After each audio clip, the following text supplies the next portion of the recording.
Gostaria de ler o texto, então, que está em Timóteo, capítulo 4, e trabalharmos aspectos que possam nos interagir com o que o nosso irmão acabou de falar.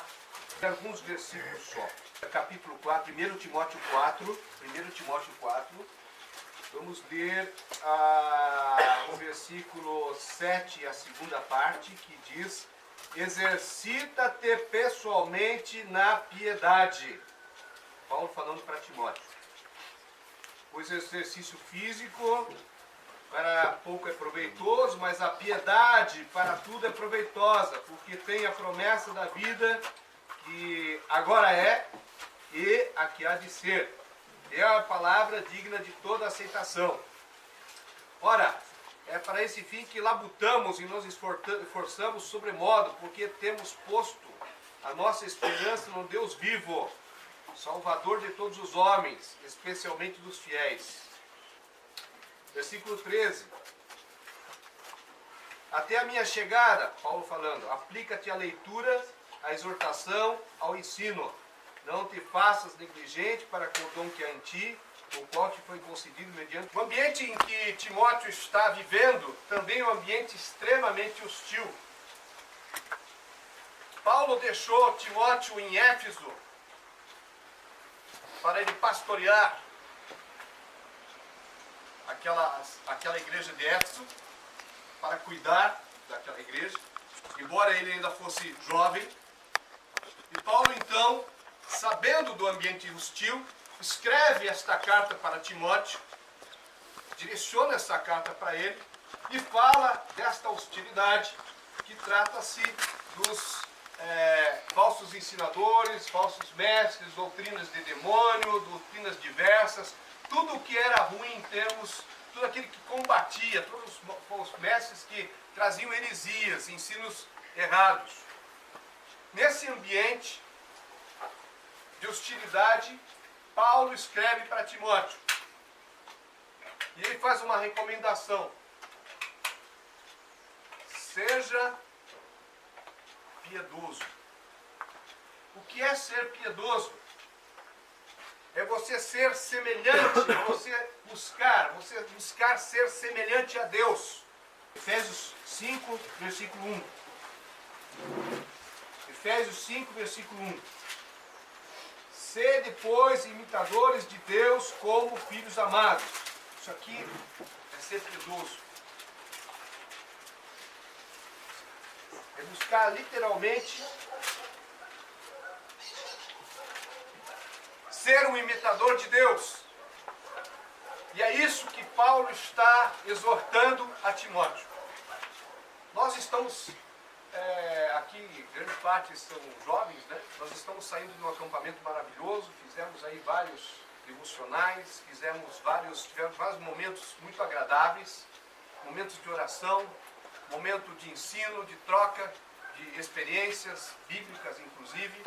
O Senhor nos abençoou tremendamente, inclusive com a salvação de uma pessoa, o Bruno, que agora confessa ser crente no Senhor Jesus Cristo. Então fomos muito abençoados. O ponto é que nós sairemos daqui, como já foi dito em outros acampamentos, e enfrentaremos um ambiente hostil. Diz médico, psiquiátrico, que o efeito de um evento como esse, um evento de imersão como esse, dura 21 dias. É o prazo máximo que dura, se você não fizer um esforço absurdo, tremendo, e se exercitar nas Escrituras, buscar essa piedade. Agora nós vimos naquele salmo umas questões, que é a questão do questionamento. Por que isso? Por que aquilo? Nossos inimigos, nossos opressores. O fato é que nós lemos o capítulo 6 e o versículo 6, que diz o seguinte: que grande fonte de lucro é vivermos com piedade. A piedade como? Com contentamento. Obviamente que depois ele faz uma aplicação financeira para isso.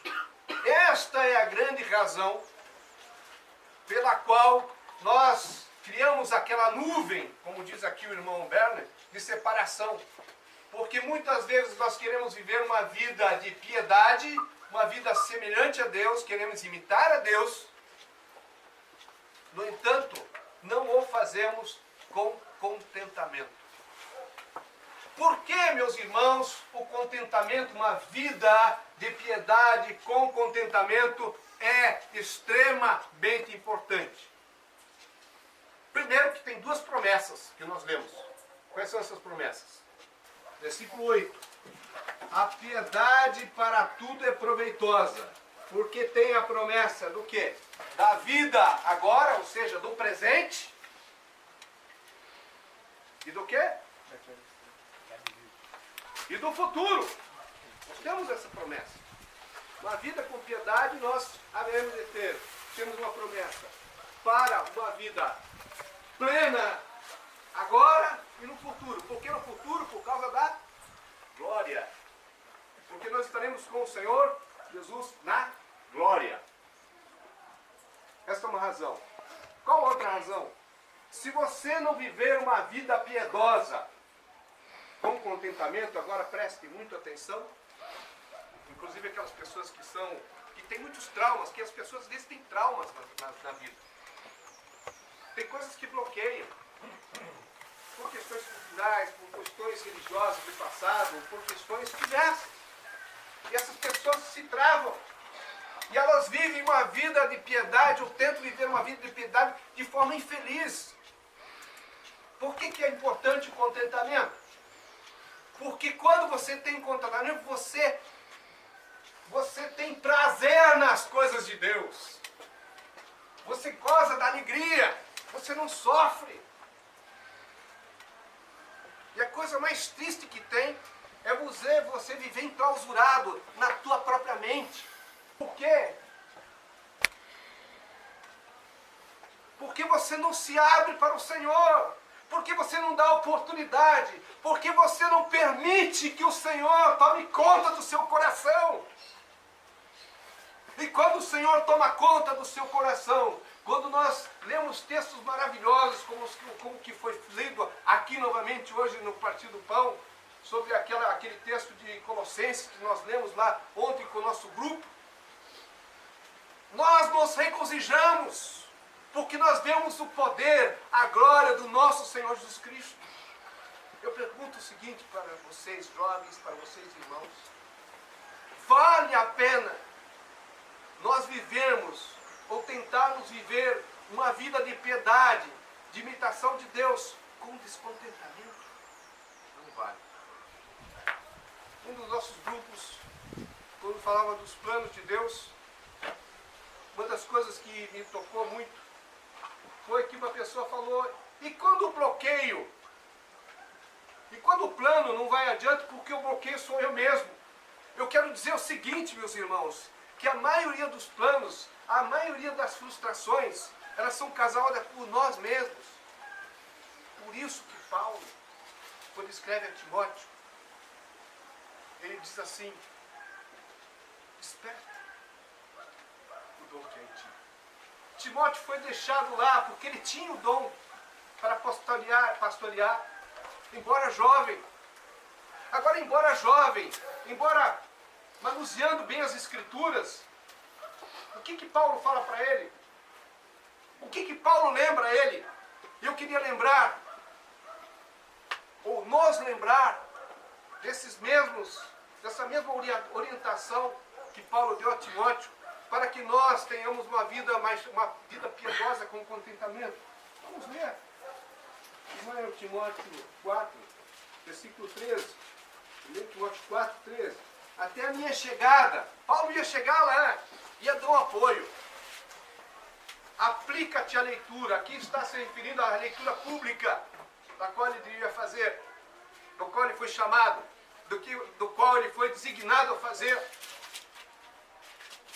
Aplica-te à exortação.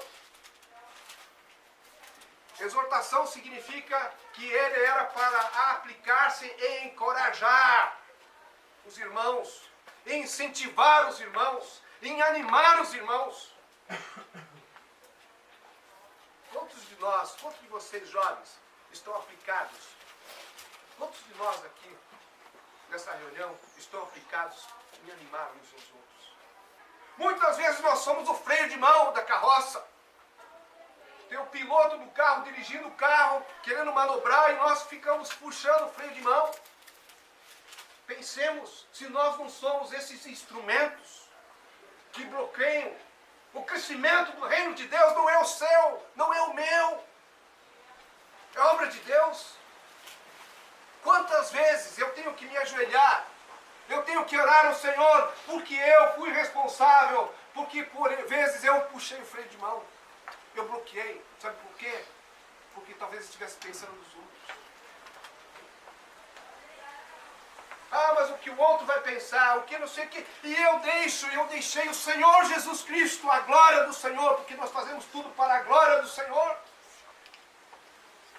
E quando cai essa ficha, quando cai esse pensamento cai na nossa mente e a gente vê que a gente falhou, a gente se frustra, nós devemos colocar e confessar isso diante do Senhor, porque nós fomos deixados aqui como embaixadores, como luz, como vida,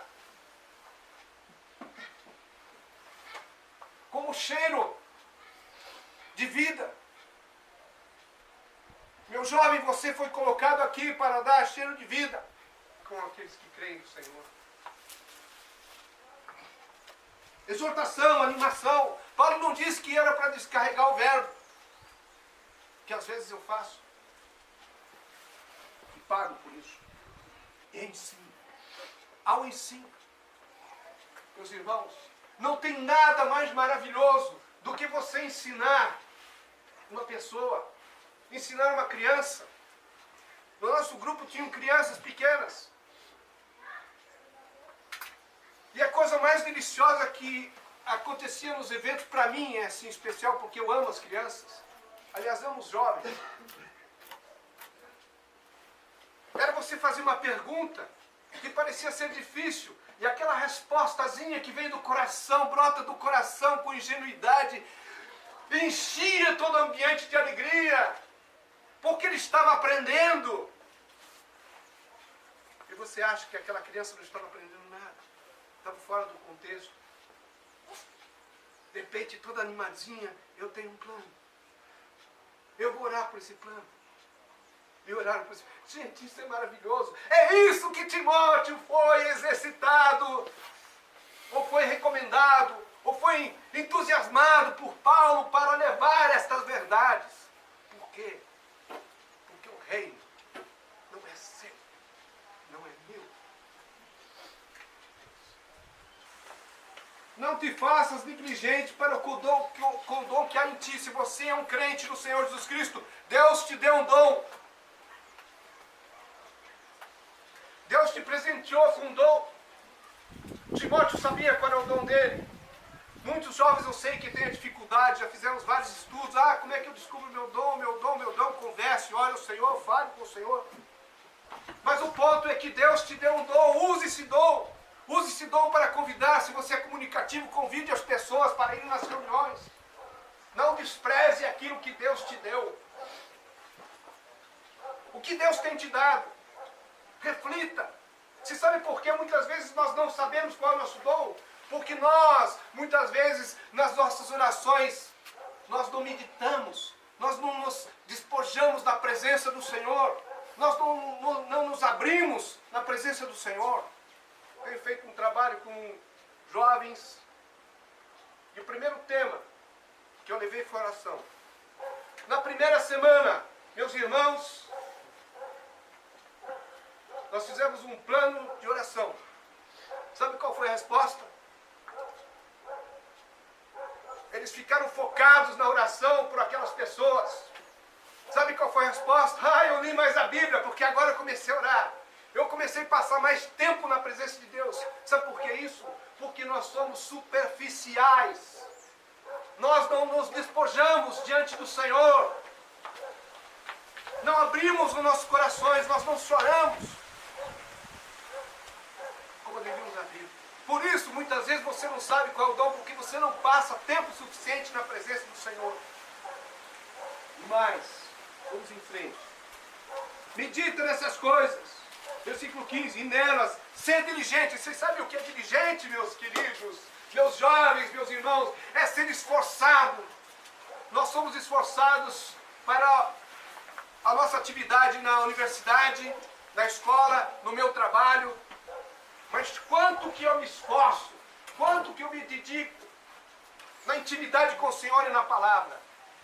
Por isso nós somos superficiais, porque nós não somos diligentes, nós não somos esforçados. E eu queria convidar e fazer um desafio para você e para mim, que nós sejamos esforçados, dedicados. Paulo está recomendando isso para Timóteo no ambiente hostil.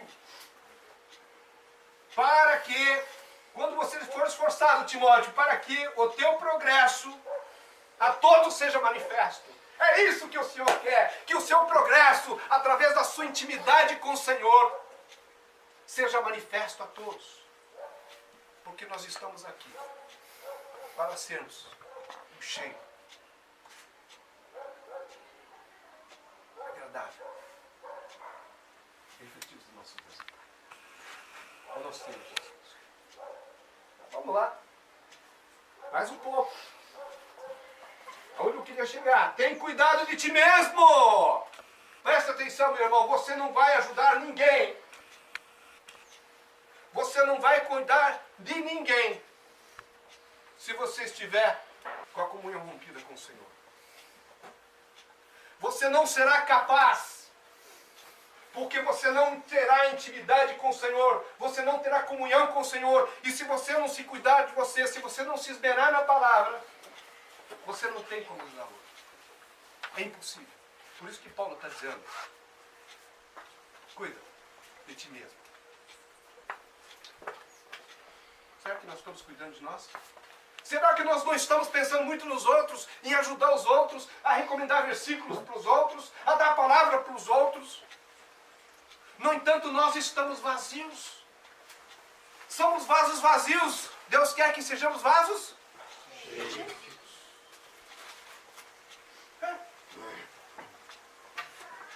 É de chorar, meus irmãos. Aí porque eu tenho uma posição, porque fui aprovado algum dia pela Assembleia, mesmo quando estou em fraqueza, estou embaixo, eu acho que eu devo ensinar, devo falar, etc., sem resolver a minha situação íntima com o Senhor. Isso é carne, meus irmãos. Jovem, se você quer ajudar um, esteja um outro jovem, ore, busque ao Senhor, tenha intimidade e relacionamento com o Senhor, porque quando você tiver intimidade com o Senhor e relacionamento com o Senhor, você vai poder ajudar um outro jovem. E eu vou poder ajudar um casal, um jovem, um irmão mais velho. Meus irmãos,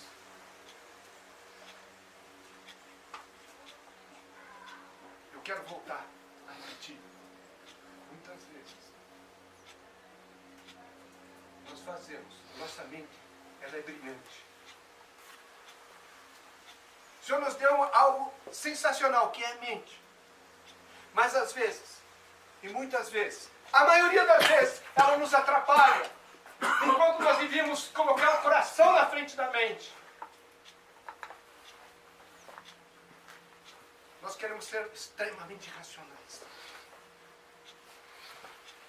É claro que Colossenses, capítulo 3, versículo 1, 2, fala que nós devemos ter a mente de Cristo. Óbvio, esta mente nós devemos ter, porque esta mente é a mente brilhante, é a mente do amado do Pai, é o nosso Senhor Jesus Cristo. Nós devemos pensar nas coisas do alto, é claro, é óbvio, para que o teu progresso a todos seja manifesto. Tem cuidado de ti mesmo, é da doutrina. Agora sim, depois que você tem um cuidado, tem uma intimidade, uma relação com o Senhor, você cuida da doutrina. Que doutrina é essa? Paulo fala que doutrina é essa. Capítulo 1 de Timóteo, versículo 15. Fiel é a palavra e digna de toda aceitação. que Cristo Jesus veio ao mundo para salvar pecadores, dos quais eu sou o principal. Essa é a doutrina. É conhecer o Senhor Jesus Cristo. Se nós não conhecermos o Senhor Jesus Cristo com profundidade, como é que nós vamos fazer a vontade do Senhor? Como é que nós vamos ensinar os outros? Obviamente que a doutrina é muito ampla, poderíamos fazer um estudo completo sobre isso. Talvez em São Paulo o Bernardo possa fazer, ou em outra ocasião, do que se trata a doutrina. Mas, em essência, é nós conhecermos plenamente, como diz Paulo também em Colossenses, plenamente ao nosso Senhor Jesus Cristo. E aonde a gente conhece o Senhor Jesus Cristo? Como que a gente conhece? Como é que a gente conhece o Senhor? Através da palavra. Intimidade com a palavra. Mas vamos lá. Tem cuidado de ti mesmo, da doutrina, continua nesses deveres, porque fazendo assim, salvarás. Aqui o salvarás do livramento, certo, irmão Bernardo? Salvarás tanto a ti mesmo como aos teus ouvintes. Salvarás de quê? Salvará ele mesmo das doutrinas falsas, que é o tema desta carta, dos mestres falsos, idealizadores, é muito decorado, de regras, de leis, de doutrinas humanas, de doutrinas de demônios e tantas outras coisas. É disso que Timóteo seria guardado. Por quê? Porque ele estaria na palavra. É disso que Timóteo iria ajudar os outros, porque ele estando firmado e convencido desta verdade, ele obviamente poderia ajudar outros, meus irmãos. É uma graça maravilhosa de Deus. Isso nós temos que agradecer. E eu queria fazer e terminar essa palavra dizendo o seguinte: deixe, permita-se, liberte você. Liberte das suas coisas pequenas. Jovem, vocês têm muitas coisas pequenas que vocês se ocupam. Então vocês estão fazendo coisas grandes demais. Vocês estão carregando às vezes um peso grande demais que não precisa ser carregado. Sabe por quê? É o que a gente falou. Às vezes você não vê Cristo como suficiente. A obra de Cristo é suficiente. O jugo dele é suave. Permita-se que o Senhor trabalhe no teu coração, na tua mente. Sempre na verdade. Permita-se. E o Senhor vai trabalhar na sua vida, na minha vida. E nós vamos e fazemos tudo isso para a honra e glória do nosso Deus. Que Deus nos abençoe.